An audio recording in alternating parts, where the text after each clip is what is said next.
మోహన మదిలో యూట్యూబ్ ఛానల్కి స్వాగతం. ఎంతో సాడ్గా ఈరోజు హడావిడిగా ఉరుక్కులు పరుగుల మీద వచ్చామండి పొలంకి. ఎందుకంటే మీకు తేడా ఏమైనా తెలుస్తుందా? బ్యాక్గ్రౌండ్లో మనకి పెద్ద మన నీమ్ ట్రీ ఉండాలి కదా, చూడండి. మొన్న పడిన వర్షాలకి పడిపోయింది. అసలు ఎన్నో ప్లాన్ చేసుకున్నాము ఈ చెట్టుకి. ఇలా చుట్టూ అరుగు కట్టుకుని కూర్చుని సిమెంట్ కూడా తెప్పించాను అరుగు కడటానికి. దీనికి ఒక క్రీపర్ ఉండాలి, మీకు గుర్తుందా? వైట్ ఫ్లవర్స్తోని ఎంత బ్యూటిఫుల్గా ఉండదు. చెట్టు మొత్తం పాకింది. ఆ క్రీపర్ కూడా తీసేపించాను. చాలా సాడ్ అండి. మా నరసింహ ఫోన్ చేసి చెప్పగానే న్యూస్ శైలు అంది. నాకు కూడా చాలా ఏంటో ఏదో క్లోజ్ మనిషి మనని వదిలి వెళ్ళిపోతే ఎలా ఫీల్ ఉంటుందో అలా ఫీల్ అయ్యాను. చాలా ఇదిగా ఉంది, వెరీ సాడ్. ఇంకా చేసేదేం లేక కొట్టిపిచ్చి పక్కకు తీసుకెళ్ళాము. Very big loss. చూడండి ఎంత బీభత్సం చేసిందో. కాకపోతే వర్షం కంటే గాలిలు ఎక్కువ డ్యామేజ్ చేశాయి. చూడండి మొక్కలు ఎలా పడిపోయింది. మన చెట్టు వెళ్ళి దాని మీద పడింది. జామ చెట్టు కూడా కొద్దిగా వంకర పోయింది. అది వీటి మీద పడి ఇది వంకరలు పోయింది. ఇవన్నీ ఓకే, కానీ చెట్టు పడిపోవటమే చాలా ఇదిగా ఉంది. దాంతోపాటు ఈ క్యాజువాలిటీ. ఇదిగోండి ఎంత పెద్దగా పెరిగిన పపాయ చెట్టు కూడా నేల ఒరిగిపోయింది. Very sad, very sad. అటేమో మన వేప చెట్టు, ఇటేమో పపాయ చెట్టు. ఒక పపాయ చెట్టు అరటి చెట్టు కూడా పడిపోయింది. కానీ నాకు వీటికి ఎక్కువ ఫీల్ అవ్వట్లేదు. కానీ మన ఎంతలాగా మొద్దు చూడండి అసలు ఎంత లావుగా ఉందో. అది పడిపోతుంది. 5 years old ట్రీ. 5 years కాదు, ఇంకెక్కువే అనుకుంటా. అసలు అంత పెద్ద లావు చెట్టు పడిపోవటం నిజంగా సాడ్గా ఉంది. ఇదో పక్క అయితే ఓ పక్క ఇంకా మేము అక్కడికి వెళ్ళలేదు. మాకు అది ధైర్యం కూడా సరిపోవట్లేదు. మామిడి చెట్టు వంగిపోయింది. కాయలు ఎలా ఉన్నాయో ఏంటో చూడాలి. రాత్రి వచ్చాము న్యూస్ వినగానే, కానీ ఇంకా అది కాయలతో ఉంది. అటు వెళ్తానికి ఇంకా ధైర్యం చేయట్లేదు. చూడండి ఎలా పడి.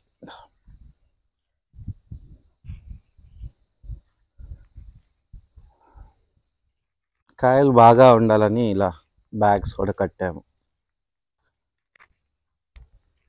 అయ్యో, ఇక్కడ మొదలు కూడా డిస్టర్బ్ అయింది.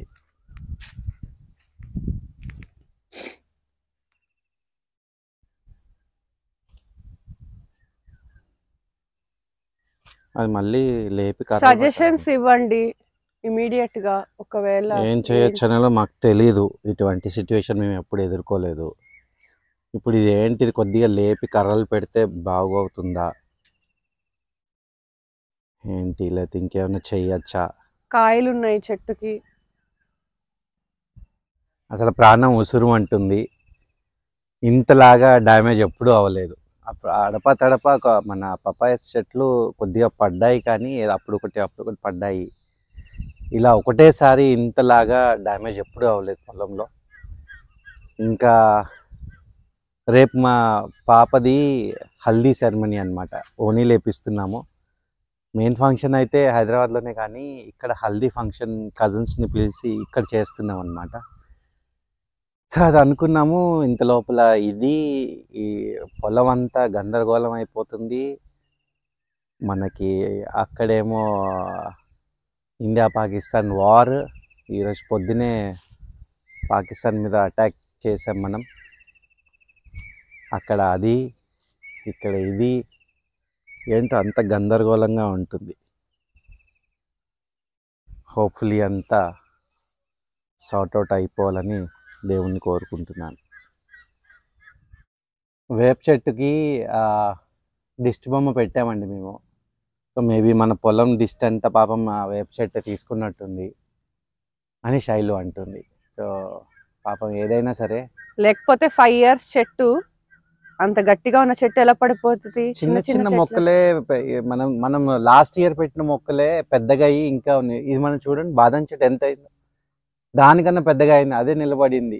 కొత్త చెట్టు, సంవత్సరంన్నర చెట్టు, అంత పాత అడవి చెట్టు ఎలా పడిపోయింది అన్నది చాలా ఆశ్చర్యంగా ఉంది. అయితే మాలాగా మమ్మల్ని చూసి చాలామంది ఇన్స్పైర్ అయ్యి ఫామ్ హౌస్లు కట్టుకుందామని చెప్తా ఉంటారు. సో వాళ్ళకి ఇది కూడా తెలుసుకోవాలండి. మనుషులు కొద్దిగా సెన్సిటివ్గా ఉంటే ఇలా మొక్కలు పడిపోతే చాలా బాధ అనిపిస్తుంది. సో ఇవన్నీ part and parcel of farming అనే చెప్పాలి. సో ఇలాంటి ఇన్సిడెంట్స్ జరుగుతూ ఉంటాయి, అది తట్టుకుని నిలబడే శక్తి కూడా మనకు ఉండాలి. సో మీరు ఒకవేళ ఇలా ఫార్మ్ హౌస్ కట్టుకుని ఫార్మింగ్ చేద్దామనే ఉద్దేశం ఉన్నవాళ్ళు డెఫినెట్గా ఇవన్నీ కన్సిడరేషన్లో తీసుకోవాలి. ఇలాంటి సిట్యువేషన్లో మన చెట్లు గట్టిగా ఉండి ఇలా ఈదురు గాలులకి పడిపోకుండా ఉండాలంటే ఏం చేయాలో, మనం ఏమి రక్షణ తీసుకోవాలో మీరు కొద్దిగా సజెస్ట్ చేయండి.